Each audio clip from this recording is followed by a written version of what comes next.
Salam sejahtera di dalam kasih Kristus.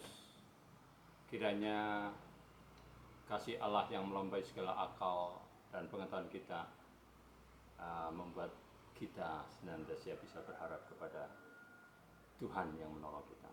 Puji Tuhan. Pada saat ini kita akan belajar mendengarkan firman Tuhan tentang tema yang akan saya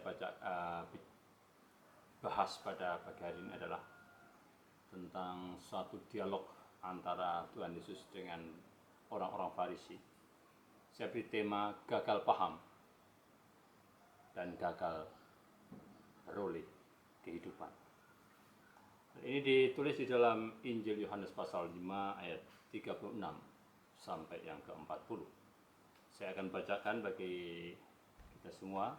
Tetapi aku mempunyai suatu kesaksian yang lebih penting daripada kesaksian Yohanes, yaitu segala pekerjaan yang diserahkan Bapa kepadaku, supaya aku melaksanakannya. Pekerjaan itu juga yang kukerjakan sekarang, dan itulah yang memberi kesaksian tentang aku, bahwa Bapa yang mengutus aku. Bapa yang mengutus aku dialah yang bersaksi tentang aku. Kamu tidak pernah mendengar suaranya, rupanya pun tidak pernah kamu lihat. Dan firman-Nya tidak menetap di dalam dirimu, sebab kamu tidak percaya kepada Dia yang diutusnya. Kamu menyelidiki kitab-kitab suci, sebab kamu menyangka bahwa olehnya kamu mempunyai hidup yang kekal. Tetapi walaupun kitab-kitab suci itu memberi kesaksian tentang aku, namun kamu tidak mau datang kepadaku untuk memperoleh hidup itu. Saudaraku yang kekasih, Tuhan Yesus berkata dengan jelas dalam ayat-ayat ini, ya, Dia menjawab, memberikan penjelasan kepada orang-orang Farisi.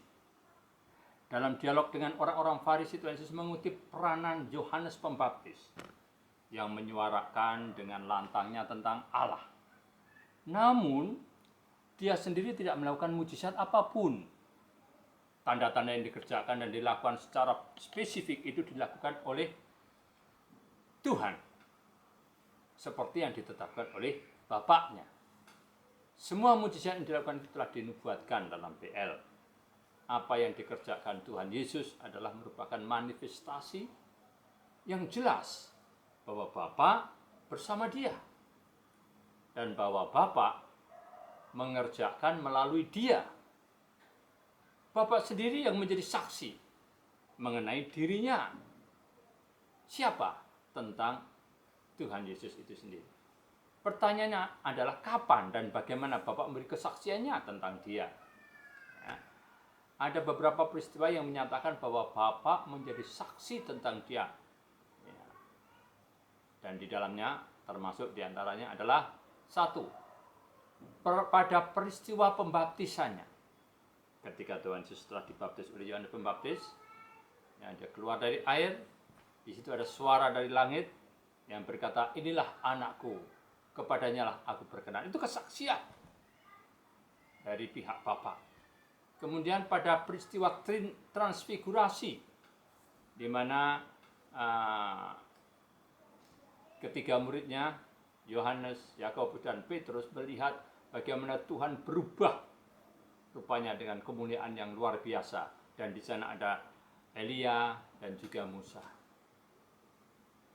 Ketika Petrus ingin mencoba menyediakan kemah, maka ada suara yang menginterupsi. Dengarlah dia. Saudaraku yang kasih, kita melihat lagi tentang kesaksian yang berikutnya, yaitu pada peristiwa masuknya Tuhan ke Yerusalem. Orang-orang menyambutnya dengan luar biasa. Ada lagi peristiwa setiap pekerjaan yang dilakukan Tuhan, itulah bukti kesaksian dari pihak Bapa kepada anaknya. Dan teristimewa di dalam hati manusia. Hampir semua yang Tuhan Yesus lakukan merujuk kepada sesuatu karya Allah, ya, yang mendalam dan di dalam hati manusia, yang terukir dan memberi kesan pada hati nurani setiap manusia bahwa Yesus adalah kebenaran. Para lawan Yesus tidak mengenal Allah. Mereka tidak mengerti tentang Allah yang mereka sembah. Mereka tidak memiliki hubungan dan komunikasi dengan Allah. Dan firman Allah adalah berita keselamatan yang disampaikan.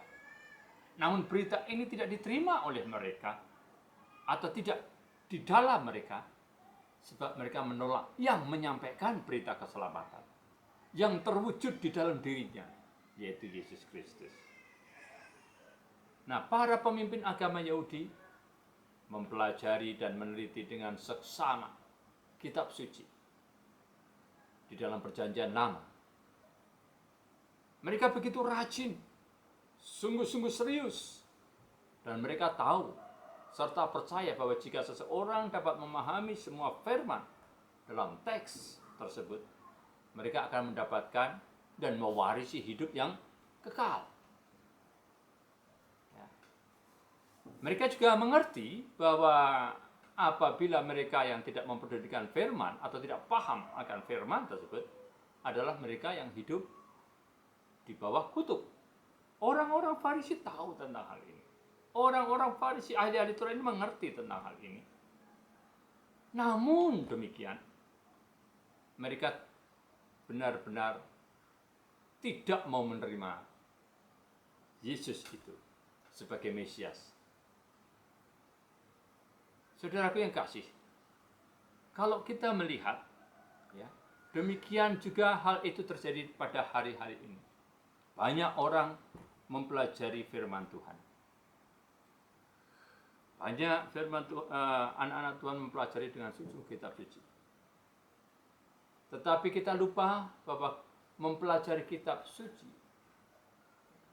tidak cukup dengan sendirinya kalau kita tidak menghiraukan fungsinya. Nah, fungsi kitab suci adalah untuk menuntun kita kepada pengenalan akan Allah dan kehidupan yang benar. Mereka memahami, orang-orang Farisi itu, konsep-konsep Yahudi, perjanjian lama. Orang-orang saat ini juga memahami hal tersebut. Tetapi mereka gagal melihat Yesus sebagai yang dijanjikan. Mereka gagal melihat Yesus sebagai yang menggenapi sistem pengorbanan dalam perjanjian lama. Yesus sebagai hamba Yahweh yang benar. Yesus sebagai nabi yang akan datang, yang sering disebut dengan anak manusia, anak Allah yang dijanjikan, atau sebagai imam besar. Mereka gagal memahami. Meskipun kitab suci berbicara dan merujuk kepada dirinya. Jelas pewahyuan tentang diri Yesus sangat jelas, tetapi mereka menolak untuk datang kepadanya. Mereka menolak. Dan inilah yang menyebabkan mereka tidak bisa mendapatkan hidup. Mengapa? Mengapa mereka gagal paham? Mengapa mereka gagal untuk memperoleh hidup? Ada 3 hal yang akan kita bahas pada saat ini. Yang pertama adalah mata rohani mereka buta. Meskipun kitab suci yang mereka selidiki, meskipun kitab suci yang mereka teliti, yang mereka analisa dengan berbagai metode penafsiran yang sudah up to date, dan itu mengarah kepada pribadi Tuhan, Yesus, entah mereka tidak mau, tidak tahu bahwa itu yang dibicarakan, dibahas adalah Sang Mesias Yesus Kristus. Mereka menolak. Atau mereka tidak tahu. Ya. Mereka tidak tertuntun ke sana. Mata rohaninya buta. Mereka mencoba memahami dengan segenap kemampuan mereka. Tetapi mereka tidak mengerti. Mereka gagal paham untuk mengerti siapa yang dimasukkan di dalam kitab suci tersebut. Itu kegagalan rohani mereka. Itu kebutaan rohani mereka. yang menyebabkan mereka tidak bisa memperoleh hidup. Saudaraku yang kasih, ketika kita mempelajari kitab suci, betapa pentingnya pertolongan Tuhan untuk bisa mengiluminasi, untuk menerangi mata batin kita, supaya kita bisa sampai pada titik mengenal siapa yang dimaksudkan dalam kitab suci. Bangsa Israel sudah gagal. Gagal dituntun kepada hidup. Tuhan Yesus mengatakan di dalam ayat yang ke-39 secara eksplisit, dengan jelas mengatakan, kamu menyelidiki kitab suci dalam PL. Dan kamu menyangka bahwa ketika kamu mempelajari, kamu bisa memperoleh hidup yang kekal. Tetapi walaupun kitab-kitab suci itu memberi kesaksian tentang aku, kata Tuhan Yesus, namun kamu tidak mau datang kepadaku. Kamu tidak mau datang kepadaku untuk memperoleh hidup. Itulah yang menyebabkan orang-orang Yahudi gagal paham, gagal mencapai hidup yang kekal. Kemudian yang kedua, mengapa mereka gagal? Jelas ini ada kaitannya dengan kesombongan. Kesombongan rohani. Saudaraku yang kasih, ketika para ahli Taurat, orang-orang Farisi merasa mereka adalah orang-orang yang paling memahami seluk-beluk kitab suci, sadar atau tidak sadar, muncullah rasa superior di dalam diri mereka, bahwa mereka lah orang yang paling memahami kitab suci, kitab Musa, sehingga mereka tidak mau merendahkan diri di hadapan Tuhan. Meskipun, kata ayat firman Tuhan, kitab-kitab suci itu memberi kesaksian, memberi bukti bahwa yang dimaksudkan dalam kitab suci itu adalah Tuhan Yesus. Tetapi mereka menolak Tuhan Yesus. Mereka menolak. Bukan karena mereka tidak tahu. Kalau mungkin mereka tidak tahu karena buta rohani. Tetapi kalau mereka sudah tahu, berarti yang menjadi penghalang bukan buta rohani lagi, tetapi kesombongan rohani. Ketika seseorang mempunyai kesombongan rohani, itulah awal dari kehancuran. Itulah awal dari keterpurukan kehidupan rohani mereka. Saudaraku yang kasih, orang-orang Yahudi, orang-orang yang memahami kitab suci, tetapi tidak mau merendahkan diri untuk menerima Tuhan supaya mendapatkan hidup, adalah orang-orang yang menyombongkan diri. Dan yang ketiga, saudaraku, Tuhan mengatakan, namun kamu tidak mau datang kepadaku untuk memperoleh hidup. Tidak mau datang kepada sumber hidup yang ditawarkan. Hal pertama bisa dikatakan rohani, mata rohaninya buta. Yang kedua bisa dikatakan kesombongan rohani, itulah yang menyebabkan mereka gagal. Tapi yang ketiga kita melihat tidak mau datang kepada sumber hidup yang ditawarkan. Kalau tidak mau datang, ya, itu mengindikasikan orang ini malas.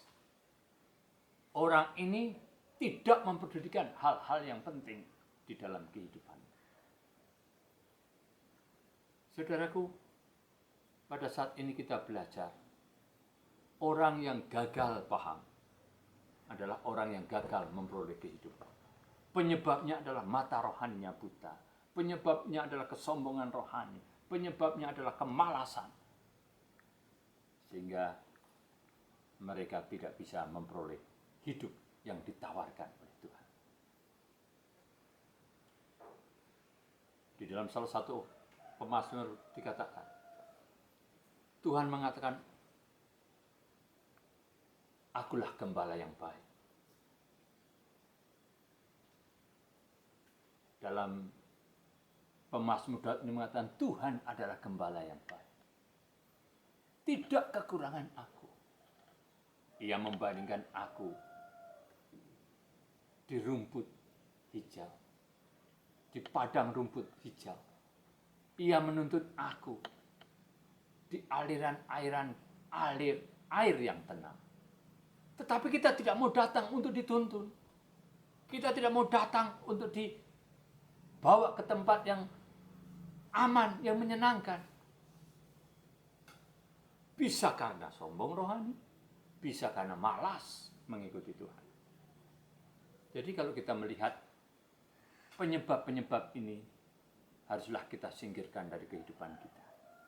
Jangan biarkan kita menjadi orang yang gagal paham dan gagal memperoleh hidup. Kiranya renungan firman Tuhan ini menjadi berkat bagi kita semua. Kiranya Tuhan membuka mata rohani kita dan merendahkan hati kita supaya kita tidak sombong, supaya akhirnya kita memperoleh hidup yang ditawarkan. Shalom. Tuhan memberkati kita semua. Amin.